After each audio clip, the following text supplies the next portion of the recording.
At this point, I gotta go through what I have and sort things out, move forward, and make a decision. Am I going to record?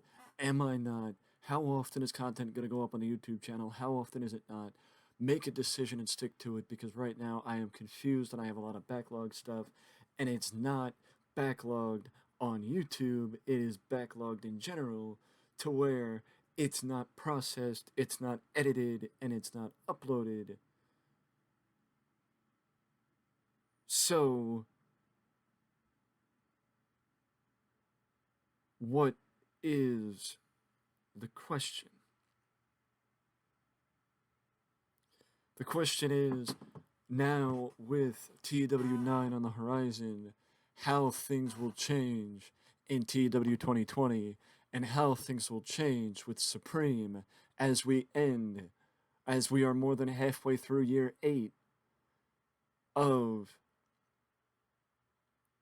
Sorry, it's not year 8, it's year 6. We are halfway through year 6 onto year 7. But we open this week's episode with Ray Kingman, Malcolm Rogue being confronted by Goldstein Law and Ace McQueen. Then we move to Marcus McKing and Prince Jafar, McKing's cart, in a tag team match, testing themselves. It's a tag team. They do very well.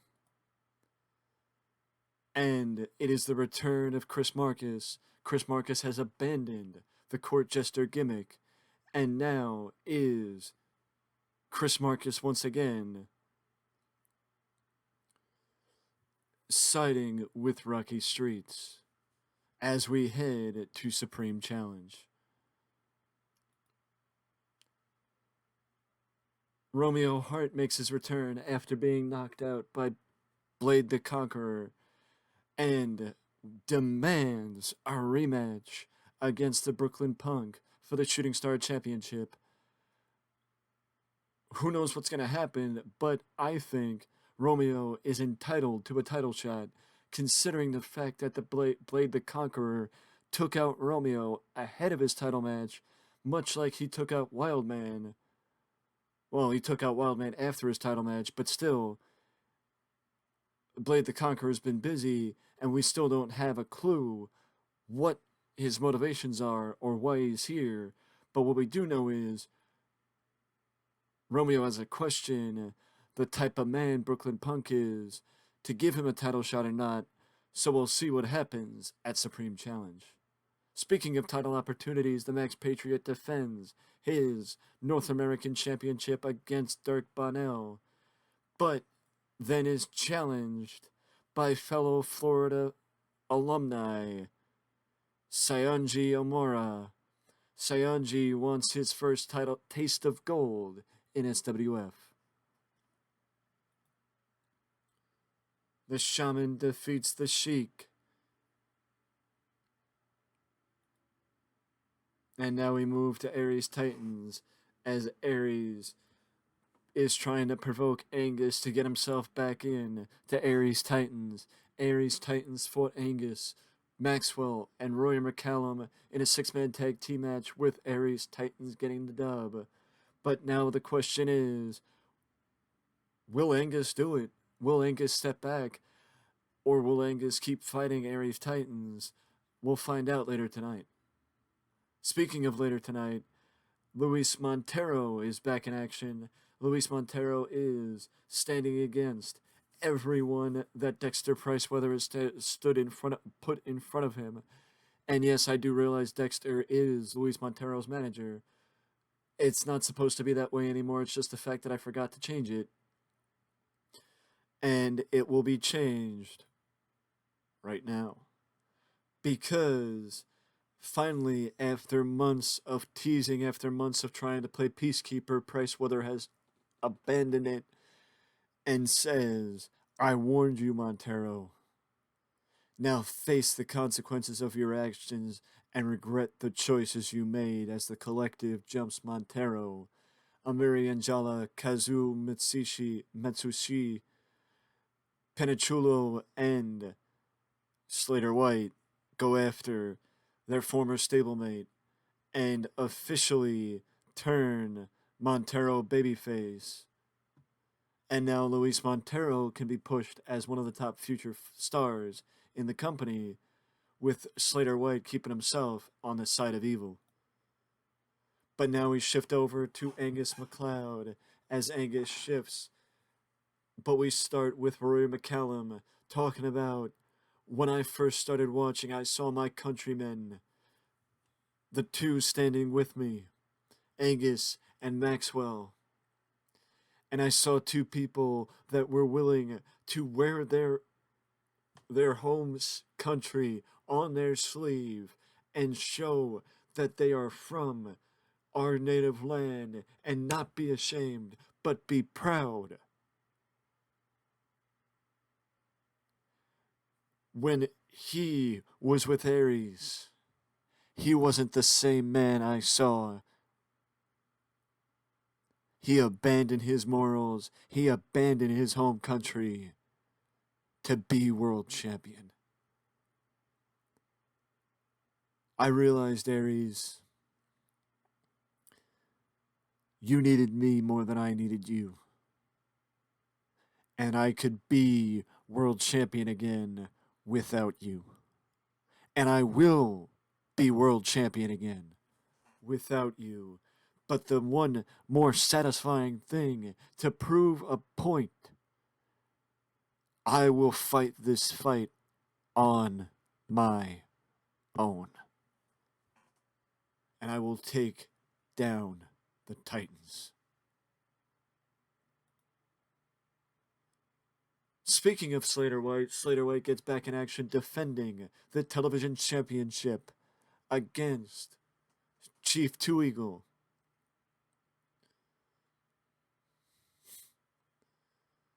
And successfully at that, defending it against Chief Two Eagle in another solid match for Slater White. And now we move to Strong Star, as Strong Star is looking for the challenge, but Knight Rider and Mayhem Midden are getting the challenge at Supreme Challenge after winning the Battle Bowl. And now we move to the main event, which I thought was going to go a little bit better, but I was a little too skeptical. I overthought it just a little too much. And because I overthought it a little too much, I overcomplicated it. And because I overcomplicated it, it affected the match negatively, adding to the odd face heel combination, with Ace McQueen being a babyface still. It could have been a tag team match. It didn't need to be a 6-man match. But I was protecting Ace McQueen. But either way, this night ends with Dredd and Hollywood standing tall with Artie Goldstein, and Artie taking the World Heavyweight Championship and handing it to Hollywood Mike Kinsey. Hollywood. Yes, Hollywood. Mike Kinsey he wants the one thing that he has always dreamed of. He wants the one thing that he has always savored more than anything else, and that is the World's Heavyweight Championship. And just to clarify one thing, I did not forget Knight Rider and Mayhem. It's Frank Rock and Damon Carruthers wanting the winners of Strong Star and One Percenters at Supreme Challenge. They want the winners of the tag team title match this week at Supreme Challenge more than anything else.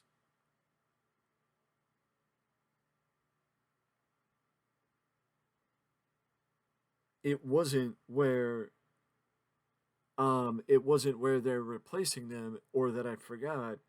It's more that they want the winners.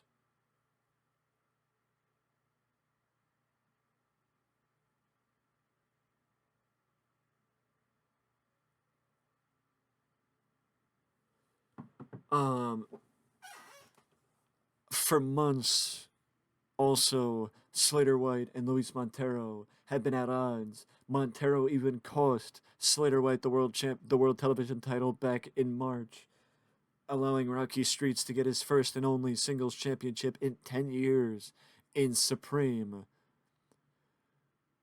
But now Luis, with his side clearly defined, chose to leave the collective, and the collective made him regret it by jumping him, allowing it to be 4-on-1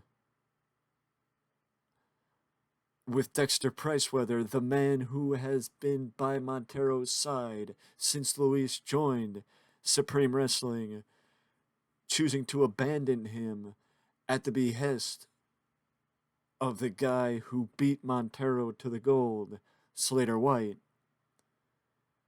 Slater White only beat Montero to the gold because Montero was not at the building for his championship title shot because of visa issues, with which Dexter Priceweather actually helped Montero sort out the visa issues. If you were going to pick Slater White in the first place, why not just let those issues persist and Montero disappear from Supreme if that was the case? Why allow him to come back? Why allow him to still be an issue if you were going to abandon him in the end? That's the part that I don't understand. And now we also have Rocky Streets and Chris Marcus pairing up back together against McKing's Court. And it's unquestionable that they will be pairing up again. You have to figure this week at the Wrestlemania of Supreme Wrestling, this week at the Supreme Challenge. This might be shorter than the. I mean, I don't. It's been a long time since I actually, or it feels like it's been a long time since I actually did this with TEW and recorded a video, but that is because I am figuring out content. In no uncertain terms, I am figuring out content on YouTube.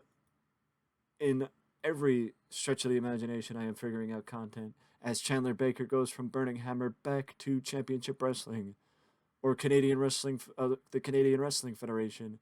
But either way, you know, I gotta sort out a lot of backlog, and yeah, either way, if you want more TW9 is coming out very soon, so more content could be coming up in the not too distant future. But either way, I'm done for today, and I will see you in the next one.